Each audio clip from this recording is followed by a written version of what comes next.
Hallo, willkommen bei AJ's Nerdbox. Auch diesmal geht es um das Thema Works in Progress.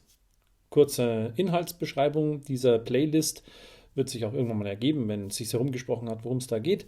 In dieser Playlist möchte ich zeigen, was ein Autor so alles macht, welche Gedanken ihm so durch den Kopf gehen, welche Probleme er hat, wenn es darum geht, Texte zu schreiben, alles logisch zu gestalten, wenn er die Texte ins Korrektorat, Lektorat gibt und wenn er sie schließlich veröffentlicht. Was gibt es da so für Herausforderungen? Ja, und auch den ganzen Schreibprozess und auch mal Einsichten in meine Arbeiten möchte ich geben. Also diesen Umfang, den gibt es bei Works in Progress. Um was soll es heute gehen? Letztes Mal ging es um ein Fantasy-Projekt. Heute geht es wieder um Science Fiction, vielmehr Space Opera und ganz insbesondere um meine Nomads-Reihe. Also wer mich kennt, der weiß, dass ich Nomads und Nomads Legacy schreibe. Nomads Legacy hat auch noch einen Kurzgeschichtenband mit insgesamt 5 Kurzgeschichten, aber heute soll es um Nomads gehen. Nomads, das ist so quasi die Vorgeschichte von Nomads Legacy. Es gibt in Nomads schon 13 Bücher, die ich veröffentlicht habe. Jetzt arbeite ich am 14. Und was möchte ich? Ich möchte heute ein bisschen Einblick in einen Text geben, den ich geschrieben habe für den 14. Roman der Nomads-Reihe. Und es sei auch gesagt, also an alle Leser, die halt hier zusehen und die mich kennen, hier kommt es zu Spoilern und wer das nicht möchte, der sollte besser abschalten oder diesen Kanal eben gar nicht abonnieren, also zumindest diese Playlist nicht.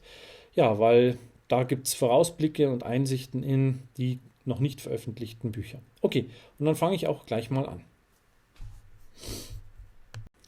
Das heißt, ich kann noch nicht gleich anfangen, ein bisschen muss ich etwas erzählen. Es ist jetzt, diese Situation ist so, die Menschen haben die Erde verlassen, nicht alle, ein Teil, also eine Truppe um Dominic Porter herum. Sie sind geflohen mit einem außerirdischen Raumschiff und jetzt sind sie auf einem neuen Planeten und der wird jetzt quasi kolonisiert. Ja, ja, ich lese jetzt einfach mal vor. Wie Dominic es geahnt hatte, stach Longhill mit seiner kleinen Crew am späten Nachmittag in See. Dominic sah dem goldenen Segel noch lange nach, bis es am Horizont verschwand. Longhills Worte beunruhigten ihn, noch mehr als er zu Sira hinübersah, die sich wie ein kupferfarbener Berg aus der Brandung erhob. Er hatte einmal gelesen, dass der Kontakt zu einer außerirdischen Rasse für die Menschen ein traumatisches Erlebnis darstellen würde. Bisher konnte er diesen Gedanken keine tiefere Wahrheit abbringen. Die Begegnung mit den Kaimon und den Akato vor mehr als 10 Jahren hatte einen ernüchternden, bitteren Beigeschmack, aber nichts daran irritierte Dominic. Durch die unruhige und blutige Geschichte der Menschheit besaß die Ankunft der Außerirdischen etwas seltsam Gewöhnliches. Ein vertrautes, kriegerisches Schauspiel, das lediglich durch andere Darsteller und Kulissen ersetzt wurde.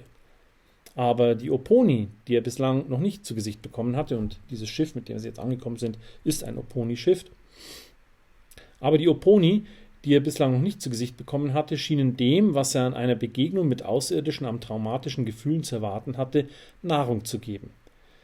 Es zeigte sich nicht in der rohen physischen Gewalt, die von Akato und Kaimon ausgingen, sondern vielmehr, oder ausging, da muss ich noch verbessern, ihr seht, es ist ein bisschen tricky, weil die Texte sind nicht lektoriert, noch nicht korrigiert, sind so hingeschrieben und ich lese sie jetzt vor. Soll auch ein bisschen Einblick darüber geben, wie Texte aussehen am Anfang und wie sie sich dann verändern, wenn man selber korrigiert und dann noch einen professionellen Lektor oder Korrektor drüber gehen lässt. Okay, weiter im Text. Es zeigte sich nicht in der rohen physischen Gewalt, die von Akato und Kaimon ausging, sondern vielmehr im subtilen, unterschwelligen, das einer mentalen Vergewaltigung gleichkam, gegen die man machtlos war.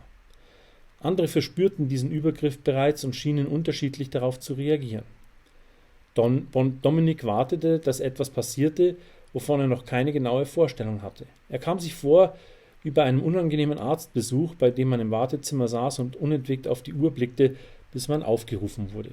Wenn jetzt einer meint, der Vergleich ist zu profan, sagt es mir. Ich bin auch noch nicht ganz schlüssig, ob ich den drin lasse, aber naja, im Moment ist mir nichts Besseres eingefallen.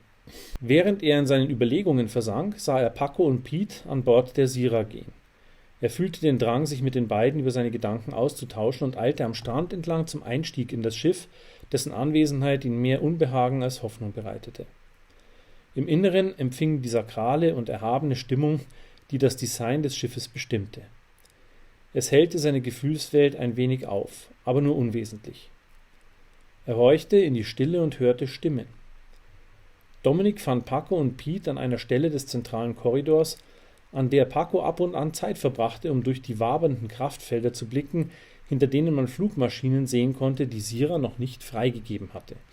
Kurze Erklärung, dieses Schiff, die Sira, die hat ein eigenes Bewusstsein, die hat an Bord alles, was man braucht, um einen Planeten zu kolonisieren, aber sie gibt all diese Werkzeuge nicht so einfach frei. Da muss man sich irgendwie als würdig erweisen, aber ja, das muss Dominik noch rausfinden, woran das liegt. Er hat auch noch kein Geschenk bekommen. Treiben dich auch Visionen hierher? Fragte Dominik. Du kennst den Spinner, antwortete Pete für seinen Kumpel. Ohne seine Visionen wäre es kein Leben für ihn. Dominik ignorierte Petes Worte. Quält es dich, Paco? Paco sah Dominik mit großen Augen an. In ihnen stand dasselbe Fieber, das er auch in Longhills Blick gesehen hatte, nur nicht ganz so ausgeprägt. Es begann erst an Stärke zu gewinnen. Ich weiß es nicht, sagte Paco. Qual ist das falsche Wort. Sehnsucht? Ja, Sehnsucht.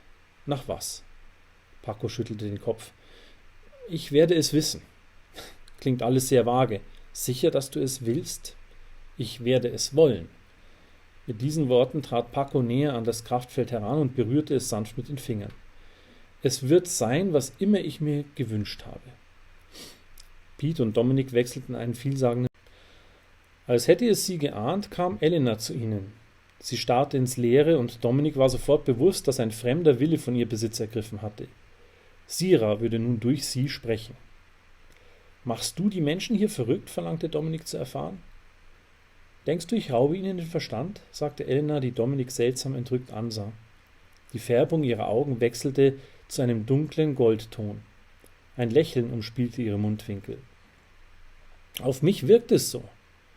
Ich gebe ihnen nur, was ihr Herz verlangt. Und wo ist der Haken? Haken? Ihr Lächeln verstärkte sich. Ah, ein Bild, das ihr Menschen gebraucht. Ich verstehe. Sie stellte sich neben Paco. Du möchtest die Dinge von weit oben betrachten. Du wünschst dir ein Gesamtbild, das dir alle Geheimnisse zeigt. Paco nickte. Ja, nichts könnte besser sein.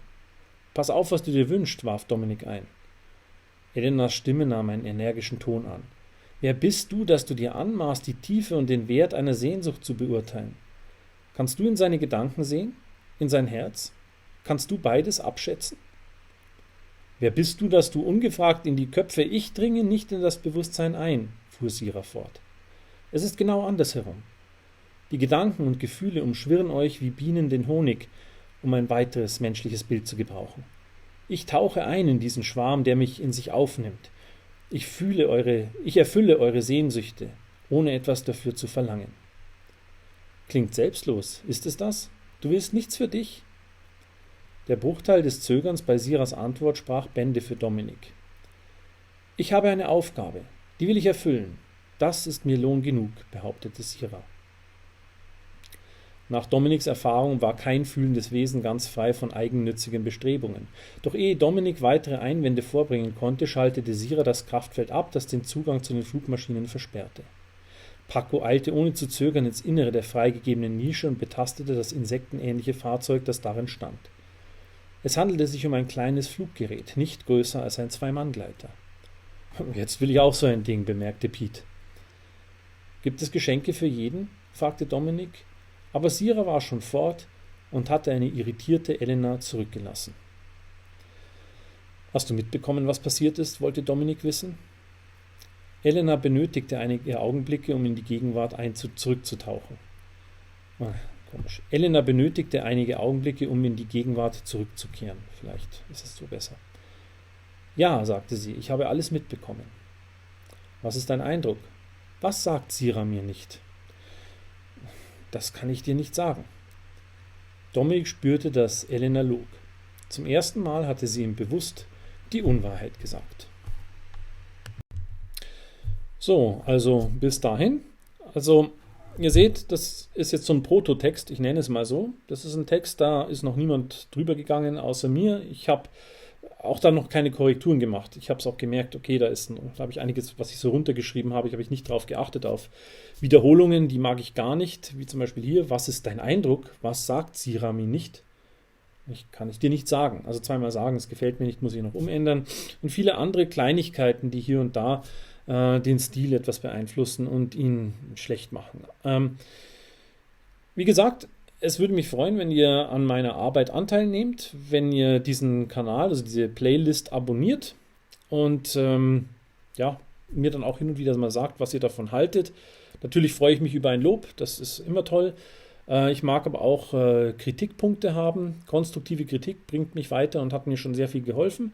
Macht mich auf Dinge aufmerksam, auf die ich selber nicht komme. Das ist halt einfach so, weil man ist als Autor einfach betriebsblind.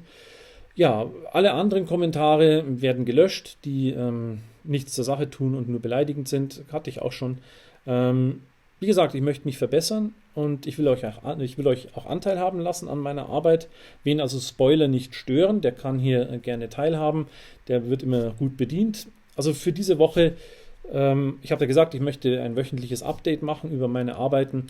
Für diese Woche war es das vielleicht. Ich kann es nicht genau sagen. Also jede Woche soll einmal was kommen. Wenn es zweimal oder dreimal ist ja nicht das Problem. Ja, ich hätte noch ein paar Texte, von denen ich denke, vielleicht stelle ich die diese Woche online. Ja, wenn es euch gefallen hat, abonniert meinen Kanal und bleibt dabei, helft mir weiter. Ich freue mich. Euer AJ. Bis zum nächsten Mal.